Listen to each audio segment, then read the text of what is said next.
Welcome to our channel शिक्षा the success platform. बहुत दिनों से वीडियो तो नहीं डाल रहे थे बिकॉज कुछ इशू हुआ पड़ा था पहले से, बट आप लोगों के एग्ज़ाम को देखते हुए मतलब बहुत दिन निकल चुका है पहले से ही और कुछ दिन ही बचा हुआ है। मतलब अगर एग्ज़ाम का तैयारी एकदम ज़ोरों से चल रहा है तो फिर कोई दिक्कत नहीं है, लेकिन अगर फिर भी एग्ज़ाम का तैयारी नहीं चल पा रहा है या नहीं कर रहे हैं तो हमारी गलती है। ये एग्ज़ाम का तैयारी एकदम बहुत अच्छे से करना है जिससे कि अच्छा से अच्छा मार्क्स अचीव किया जा सके 10th के बोर्ड में। हमारा यहाँ पे जो आज का हम क्लास लेके आए हैं वो मैथ का क्लास है, क्लास 10th के लिए NCERT बुक से मतलब हम लोग एक्सरसाइज वगैरह सारा करेंगे, लेकिन जो भी हम करेंगे VVI टॉपिक ही रहेगा, VVI चीज़ रहेगा जो बहुत ही हेल्पफुल होने वाला है। आज का हम जो क्लास करेंगे वो ट्रिग्नोमेट्री का रहेगा, फर्स्ट पार्ट रहेगा जिसमें ट्रिग्नोमेट्रिक रेशियो के बारे में हम लोग पढ़ेंगे। ठीक है, तो आई होप कि सभी लोग एग्ज़ाम का तैयारी कर रहे होंगे बहुत अच्छे से। ट्रिग्नोमेट्रिक जो रेशियो है उसको मतलब हम अभी स्टार्ट करने जा रहे हैं। ठीक है, और स्टार्ट करने से पहले सबको ये बता दें कि जितना भी सब्जेक्ट हम लोग इसके अंदर पढ़ेंगे 10th क्लास में, जो भी सब्जेक्ट बहुत इंपॉर्टेंट है लाइक साइंस का बायो है, केमिस्ट्री है, फिजिक्स है, मैथ के लिए मतलब टोटल मतलब जितना भी इम्पोर्टेंट है सबका वीडियो मिल जाएगा। मतलब आप लोग अगर कमेंट करिएगा कि नहीं सबका वीडियो चाहिए तो सबका वीडियो मिलेगा, जिसके लिए हम लोग अलग अलग टीचर से क्लास देने का कोशिश करेंगे। ठीक है, तो हम लोग स्टार्ट करते हैं आज का टॉपिक जो कि ट्रिग्नोमेट्रिक रेशियो है। ठीक है, हम लोग देख सकते हैं कि ट्रिग्नोमेट्रिक रेशियो स्टार्ट करने से पहले हम लोग को ट्राइंगल जो राइट एंगल ट्राइंगल है उसके बारे में बात करना बहुत ज़्यादा इंपॉर्टेंट हो जाता है। तो हम लोग क्लास स्टार्ट करते हैं राइट एंगल ट्राइंगल से। ठीक है, राइट एंगल ट्राइंगल का मतलब होता है कि उसका एक कोण 90 डिग्री का होना चाहिए। ठीक है, और इसमें जो भुजा होती हैं उसको एक भुजा को परपेंडिकुलर, एक को हाइपोटेनस। तो आखिर ये परपेंडिकुलर क्या होता है, बेस क्या होता है। ठीक है, परपेंडिकुलर क्या होता है, यहाँ बेस क्या होता है।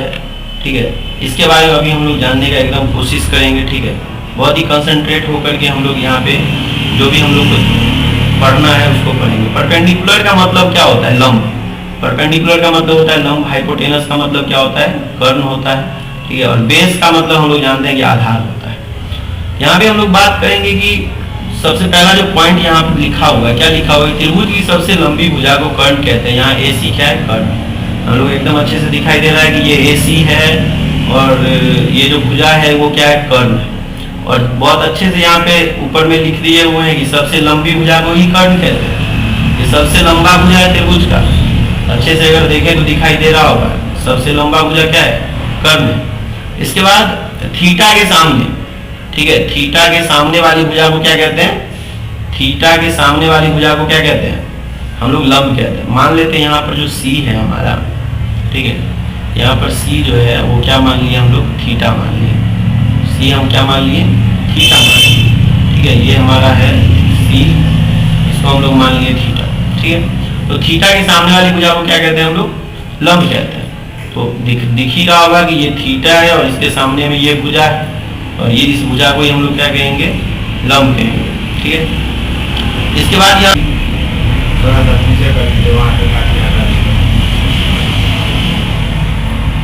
ठीक है, हम लोग जैसे यहाँ देख लिए हैं कि थीटा के सामने वाली भुजा को हम लोग क्या कहते हैं, लंब कहते हैं। ठीक है, उसके बाद यहाँ पे लंब का जो संलग्न, लंब के संलग्न भुजा को आधार कहते हैं। मतलब लंब के संलग्न भुजा को क्या कहते हैं हम लोग, आधार कहते हैं। ये हमारा आधार है। कहने का मतलब ये होता है कि लंब और आधार यही दोनों भुजा मिलकर कितना डिग्री का कोण बनाता है, 90 डिग्री का कोण बनाता है। तो चलते हैं आगे। ट्रिग्नोमेट्रिक रेशियो में 6 अनुपात होते हैं। इसी 6 अनुपात पे हम लोगों को काम करना होता है। जैसे कि साइन होता है, कॉस होता है, टेन होता है, कॉट होता है। ठीक है, कॉट होता है, शेक होता है, कॉशेक होता है। इसका पूरा नाम अगर जानने का इच्छा हो रहा है तो ठीक है, इसको हम लोग पूरा नाम इसका होता है साइन। साइन स्पेलिंग पे ध्यान दीजिएगा, SINE होता है। इसका जो पूरा नाम होता है कॉस, कॉस का पूरा नाम क्या होता है? कोसाइन होता है। क्या होता है? कोसाइन होता है। ठीक है। टेन का पूरा नाम क्या होता है? टेंजेंट होता है। टेन का पूरा नाम होता है टेंजेंट। ठीक है। और इसके बाद कॉट का पूरा नाम होता है कोटेंजेंट। क्या होता है? कोटेंजेंट। कोटेंजेंट। इसके बाद सेक का पूरा नाम क्या होता है? सेकेंट होता है। सेक का पूरा नाम होता है सेकेंट। और कॉसेक का पूरा नाम होता है कोसेकेंट। कोसेकेंट। तो आई होप कि इतना सारा चीज समझ में आ रहा होगा कि साइन का पूरा नाम क्या होता है? कॉस का, टेन का, कॉट का, सेक का, कॉसेक का, कॉसेक का। ठीक है।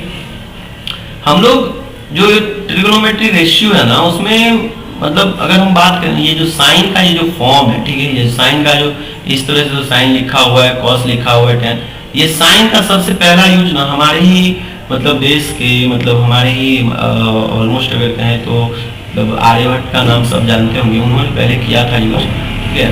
तो आगे अब हम लोग अपने मैथ के क्लास में मैथ के सवालों को सॉल्व करने में हम लोग यूज करते हैं। ठीक है। तो यहाँ पे बात आता है कि मतलब ट्रिग्नोमेट्री जो रेशियो है हमारा, उसमें हम क्या कर सकते हैं? ठीक है। मतलब इसके अनुसार अगर कोई सवाल सॉल्व करें हम लोग, तो क्या करना पड़ेगा? क्या ऐसा मेन चीज है जो याद करना पड़ेगा, है ना? अदरवाइज मतलब या कोई ऐसा ट्रिक है जिससे याद ही रह जाए? तो हाँ, एक ट्रिक है। ठीक है। और वो ट्रिक बहुत बेटर ट्रिक है। कहने का मतलब ये होता है कि हम लोग एल, ए और एल, ठीक है, और नीचे में हम लोग क्या दे सकते हैं? के ए।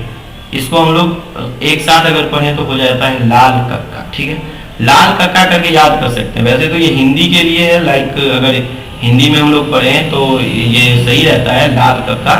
इंग्लिश के लिए भी, ठीक है, इंग्लिश के लिए भी है इसका। सबसे पहले हम लोग यहाँ से स्टार्ट करते हैं लिखना। इधर से हम लोग लिखते हैं साइन, है ना? ये हो जाएगा कॉस, ये होता है हमारा टेन। ठीक है। और फिर इधर से हम लोग इसके उल्टे से स्टार्ट करते हैं। ठीक है। अब हम लोग उल्टा स्टार्ट करेंगे, मतलब यहाँ से लिखेंगे कॉट, यहाँ लिखेंगे सेक और यहाँ लिखेंगे कॉसेक। समझ सकते हैं कि यहाँ पे हम ऐसा काहे लिखे? बीच में ये जो लाइन दिया है वो लाइन किस चीज का? ये लाइन है, ये जो लाइन है, ये लाइन हम लोग स्टार्ट कर सकते हैं, इसको कह सकते हैं बट्टा। ठीक है।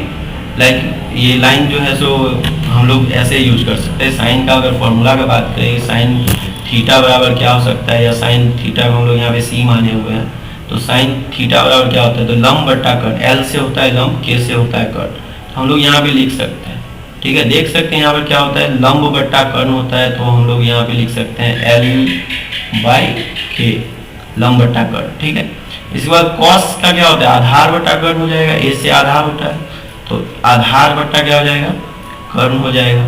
टेन का अगर हम लोग बात करें तो टेन का क्या हो जाएगा? टेन का हो जाएगा लंब बट्टा आधार। क्या हो जाएगा? लंब बट्टा आधार हो जाएगा। कॉट थीटा, यहाँ पे कॉट थीटा इसका उल्टा करना है। जैसे आधार नीचे है ना, कॉट हम लोग नीचे लिखे, इसका उल्टा हो जाएगा, आधार बट्टा लंब हो जाएगा। आधार बट्टा क्या हो जाएगा? लंब हो जाएगा। सेक है तो सेक का क्या हो जाएगा? कर्ण बट्टा आधार हो जाएगा। सेक का कर्ण बट्टा क्या हो जाएगा? आधार हो जाएगा। और कॉसेक का हो जाएगा कर्ण बट्टा लंब हो जाएगा। ये चीज ना बहुत इंपॉर्टेंट है। यहाँ अगर हम लोग समझने का कोशिश करें तो यहाँ पे साइन जो होता है, ये साइन जो होगा, ठीक है, ये जो हमारा साइन होगा, ठीक है, ये किसका उल्टा हो जाएगा? कॉसेक का उल्टा होता है। देखो लंब बट्टा यहाँ कर्ण, यहाँ पे क्या है? कर्ण बट्टा लंब। ठीक है। ये जो कॉस है, ये कॉस किसका उल्टा हो जाएगा? ये कॉस हो जाएगा सेक का उल्टा। ठीक है। और ये जो टेन है, यहाँ पे अगर हम देखेंगे, ये जो टेन है ये किसका उल्टा हो जाएगा? कॉट का हो जाएगा। ठीक है।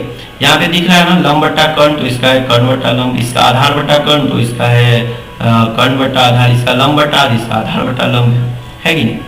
तो ये बहुत ही इंपॉर्टेंट टॉपिक है जिसको हम लोग को समझना एकदम जरूरी होता है। बिकॉज अगर हम लोग देखें तो फॉर्मूला को याद करने में बहुत सारे स्टूडेंट लगे होते हैं कि फॉर्मूला याद कैसे होगा, कैसे याद करना है। बट अगर हम लोग ऐसे फॉलो करें ना कि कैसे हो सकता है, तो हम लोग इस तरह से बहुत आसानी से याद रख सकते हैं। ठीक है। तो सबसे पहले जरूरी क्या है कि हम लोग को रेशियो 6 का 6 रेशियो याद रखना है, sine cos tan cot sec cosec, ठीक है। उसके बाद साइन का पूरा नाम याद रख सकते हैं, अदरवाइज इतना ज़्यादा यूज तो होता नहीं है, यूज इतना का ही होता है, टेन का कॉट का सेक का कॉसेक का, मतलब जितना लिखे हुए हैं इस तरह इतना का ही यूज होता है। एक चीज और बता दें कि ये जो लाल कक्का है, और किसी को अगर नहीं याद करना, ठीक है, तो एक चीज और लिख सकते हैं, पंडित बद्री प्रसाद, पंडित बद्री प्रसाद हर हर बोले। अब पंडित है तो हर हर ही बोलेगा, हाँ, पंडित कोई रहेगा तो क्या बोलेगा, हर हर बोलेगा, हर हर गंगे, हर हर महादेव, हर हर भोले, कुछ भी बोल सकता है। तो यहाँ पे अब इंग्लिश में इसको हम लोग बहुत आसानी से कर सकते हैं, जैसे पी से हम लोग कर देते हैं परपेंडिकुलर, ठीक है, और एच से हम लोग क्या कर देते हैं, हाइपोटेनस, और इसके बाद बी से हम लोग क्या कर देते हैं, बेस। तो यहाँ पे परपेंडिकुलर बाय हाइपोटेनस हो जाएगा, बिकॉज लंब बटा कर्ण, हाइपोटेनस का मतलब होता है कर्ण, परपेंडिकुलर का मतलब होता है लंब। बेस से हो जाएगा आधार, जैसे ए आधार, बी से बेस, पी से क्या हो जाएगा, पी से हो जाएगा परपेंडिकुलर, बी से हो जाएगा बेस। और यहाँ लिखने का इतना जरूरी तो नहीं है, यहाँ से हम लोग समझ सकते हैं आसानी से, ठीक है, कि ये जो पंडित बद्री प्रसाद हर हर बोले है और यहाँ पे जो लाल कक्का है, ये दोनों एक ही है, ठीक है, लेकिन ये हिंदी के लिए यूज करेंगे और ये इंग्लिश के लिए यूज करेंगे। मतलब जो स्टूडेंट इंग्लिश में मतलब ज़्यादा प्रीफर करते हैं इंग्लिश को, ये याद कर लीजिए पंडित बद्री प्रसाद हर हर बोले, और ये भी याद कर सकते हैं लाल कक्का, ठीक है, दोनों ही बेटर है, दोनों ही बेटर ऑप्शन है याद करने के लिए, ठीक है। और इससे आगे मतलब इतना अगर समझ गए हैं तो इससे आगे हम लोग क्या कर सकते हैं, इसके आगे हम लोग में भी कुछ भी कर सकते हैं, एग्जाम्पल भी ले सकते हैं, है ना। एग्जाम्पल ये हम लोग को लेना पड़ेगा, लाइक हम यहाँ पे बोर्ड पहले क्लियर कर लेते हैं स्क्रीन को, इसके बाद हम देखेंगे कि क्या हो सकता है। तो यहाँ पे हम लोग देख सकते हैं, लाइक एक एग्जाम्पल ले लेते हैं, ठीक है। एग्जाम्पल ये लेते हैं कि अगर परपेंडिकुलर हमारा दिया है कुछ भी, मे बी परपेंडिकुलर हम ले लेते हैं यहाँ पे 9, ओके, परपेंडिकुलर 9 ले लिए, और यहाँ पे जो सॉरी हाइपोटेनस 9 ले लिए, और परपेंडिकुलर अगर हम 3 ले लेते हैं, ठीक है। तो अगर हम लोग को कोई ये कहे कि यहाँ पे साइन थीटा क्या होता है, साइन थीटा का इसमें क्या मतलब कितना वैल्यू होगा साइन थीटा का, तो हम लोग जान सकते हैं कि अगर हम लोग सी को ले लेते हैं थीटा, सी को थीटा ले लेते हैं, तो लंब ये हो जाएगा, ये हमारा लंब होगा और ये हमारा कर्ण हो जाएगा। तो यहाँ पे साइन थीटा के लिए फॉर्मूला क्या था, पंडित बद्री प्रसाद हर हर बोले से हो जाएगा परपेंडिकुलर बाय हाइपोटेनस हो जाएगा। कहने का मतलब परपेंडिकुलर यहाँ पे है 3 और हाइपोटेनस कितना है 9। इसको अगर सॉल्व भी कर दे तो 3 1 जा 3, 3 3 जा 9 हो जाएगा, 1/3 हो जाएगा। बट यहाँ पे हो सकता है कि वो कॉस के लिए पूछ दे कोई कि कॉस क्या हो जाएगा, फिर कॉस के लिए